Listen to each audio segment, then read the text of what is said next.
ابھی یہ بات ہو رہی تھی، ڈسکشن میں ہو رہی تھی، اور یہ بات ہونی چاہیے، اس بات کو ڈسکشن کا حصہ بنانا چاہیے کہ جب بھی کسی بھی چینل کے والے سے بندش لگائی جاتی ہے، چاہے وہ صحیح ہو چاہے وہ غلط ہو، خیر صحیح تو کسی طور پر نہیں ہو سکتی، لیکن بول ہمیشہ اس کے حق میں آواز اٹھاتے، کہتے ہیں جناب یہ نہیں ہونا چاہیے، کسی کی زبان بندی نہیں ہونی چاہیے، کسی کو بھی اس کے بنیادی حق کو ختم کرنے کی کوشش نہیں کرنے دینی چاہیے، ہر ایک کا بنیادی حق ہے بات کرنا، سچ کی بات کرنا، اور ہم کیا کر رہے تھے؟ ہم عدلیہ کا ساتھ دے رہے تھے، عدلیہ کو جس طرح سے ملائن کرنے کی کوشش کی جا رہی تھی حکومت کی، ہم وہی کرنے کی کوشش کر رہے ہیں، پھر 6 سال پرانے مقدمے میں پریشرائز کرنے کے لیے جس طرح سے گرفتاری ڈالی گئی، کیا کہیں گے سر؟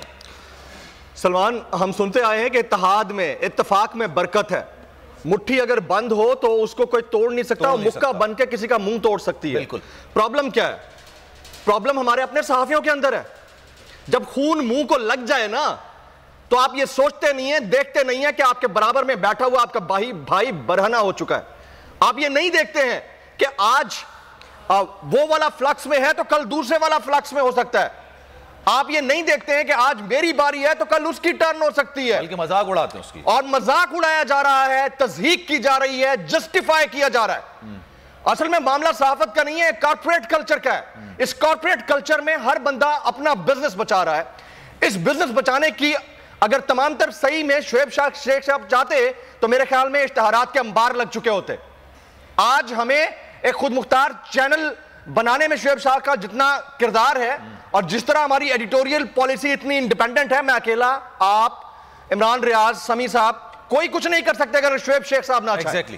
اگر اونر یعنی کو چیئرمین یہ نہ چاہے کہ جمیل فاروقی اس ایڈیٹوریل لائن کو ٹو کرے گا، میں نہیں کر سکتا اس چینل پر بیٹھ کے۔ لیکن پرابلم کیا ہے؟ پرابلم یہ ہے کہ ڈیفرنس آف اوپینین تو ہوتا ہے، یعنی ایک نیلے پیلے چینل کا الگ ہوگا، دوسرے بالکل بلو ٹی وی کا الگ ہوگا، ریڈ ٹی وی کا الگ ہوگا۔ لیکن جب آپ صحافت کی بات کرتے ہیں، ناانصافی، زیادتی، استحصال، بے حیائی، بےہودگی، غنڈہ راج کی بات کرتے ہیں، اس وقت سب ایک ہو جاتے ہیں۔ آپ پولیس والوں کو دیکھیں، سارے پیٹی بھائی ایک ہو جاتے ہیں، ایک کو ہاتھ لگاؤ سارے ایک ہو جاتے ہیں۔ بیوروکریٹس کو دیکھیں، ایک کو ہاتھ لگاؤ سب ایک ہو جاتے ہیں۔ سب سے زیادہ استحصال پاکستان کے اگر ہیومن رائٹس کو دیکھتے ہوئے دیکھا جائے تو سب سے زیادہ استحصال جرنلسٹک کمیونٹی کا ہو رہا ہے، اور سب سے زیادہ ڈیوائیڈڈ بھی یہی کمیونٹی ہے۔ کیا کیا تھا آج سے 4 دن پہلے؟ ہم نے نہیں دیکھا کہ اسلام آباد ہائی کورٹ کے باہر عباس شبیر اور ایک اور ہمارے صحافی بھائی، ان کے اوپر تشدد کیا گیا، پولیس کی جانب سے تشدد کیا گیا۔ یہ وہی پولیس ہے جس کے اوپر ولاگ کرنے کے اوپر مجھے ایبڈکٹ کیا گیا، اریسٹ نہیں، ایبڈکٹ یعنی اغوا کیا گیا، 18 گھنٹے تک ٹارچر کیا گیا میرے اوپر، کسی نے نہیں بولا۔ آدھا جو پریس کلب تھا وہ یہ سوچ رہا تھا کہ یہ بندہ صحافی ہے بھی یا نہیں ہے۔ اسی طرح سے اس کے ساتھ بھی یہی ہوا، ہمارے دونوں بھائیوں کے ساتھ۔ تو کیا ہوا ہے؟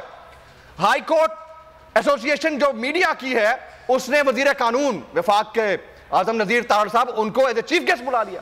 یہاں تک آپ لوگوں کو اگر تھوڑی سی بھی شرم اور سمجھ ہو کہ آپ نے ڈیوائیڈ اینڈ رول کی پالیسی کے تحت لوگوں کے ہاتھوں میں کھیلنا نہیں ہے، صحیح، تو میرے خیال میں یہ مسائل اپنی جگہ پر حل ہو سکتے ہیں۔ لاہور اسٹوڈیو سے فضا خان نے بھی مجھے جوائن کیا ہے، شاہ محمود قریشی صاحب بھی ہمارے ساتھ موجود ہیں۔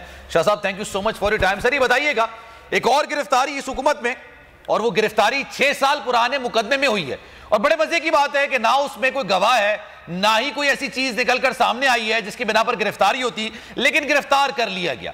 اب کیا وجوہات ہیں، کیا چیزیں ہیں، پوری دنیا کو پتا ہے، پوری عوام کو پتا ہے۔ جس طرح سے عدلیہ کو دباؤ میں لانے کی کوشش کی جا رہی تھی، بول کھڑا رہا عدلیہ کے ساتھ، وہ چیزیں بتانے لگا، عوام کو شعور دینے لگا، تو اب کو چیئرمین کو ہی گرفتار کر لیا گیا۔ شاہ صاحب کیا کہیں گے؟